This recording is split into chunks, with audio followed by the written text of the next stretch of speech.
Bonjour à tous les amis et bienvenue sur ma chaîne YouTube. On entame le plus beau week-end au trot sur l'hippodrome de Paris-Vincennes. Samedi, le prix du Luxembourg et dimanche, le prix d'Amérique. On commence avec le premier quintet du week-end, le Luxembourg, conditions qui s'affichent devant vous, parcours de vitesse, course européenne, 16 partants, beau petit quintet pour une mise en bouche de ce week-end. On commence avec la base gagnante, le numéro 5, Feliciano.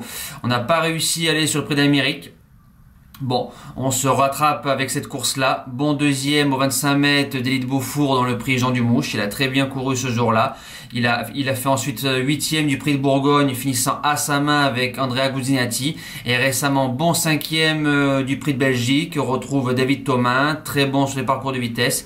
Fils de Rédicage, donc lui il ressemble beaucoup à son père. Il n'a qu'une seule sauce, mais bien préservé. Il a 500 mètres redoutable. Si David lui met la bonne course, je pense qu'il peut triompher. La deuxième base, le numéro 2, Gareth Boko, nous arrive de Suède. Il faut se rappeler qu'il a couru une fois en France, troisième en 2019 sur un parcours de tenue derrière Jerry Moe et Ciceronoa, battant ce jour-là Diable de Vauvert, donc la ligne tient la route. Ces lignes en Suède sont bonnes. On peut retrouver des lignes avec Mindurvalu WF ou Million de la Rhyme.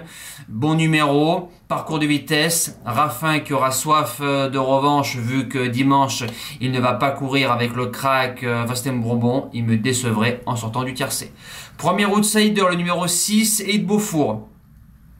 Alors c'est un cheval qui a couru 8 fois à l'Autostar, 2 distancements, 6 victoires. Donc en gros, c'est tout ou rien. Il vient d'enchaîner 2 victoires. C'est un cheval qui a marché une 11-1 récemment. Maintenant, il va courir à 8 jours. J'ai peur un peu le manque de fraîcheur, mais si le cheval a bien récupéré, il sort pas des 3-4 premiers.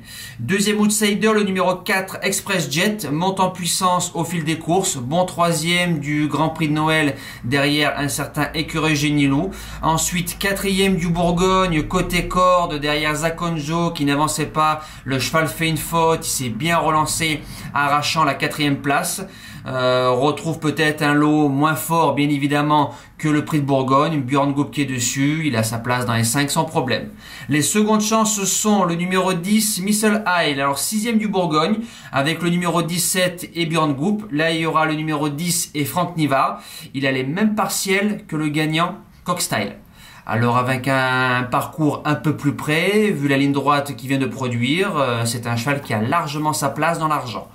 6e position, le numéro 1, Éclat de gloire, c'est la course visée, déféré des 4, numéro 1 va devoir subir, donc c'est le petit hic, a battu Fado Seven dans le Grand Prix de la Toussaint au courage. Maintenant je pense que Fado Seven lui est supérieur, avec une bonne drive de Loris Garcia, il a sa chance pour les places.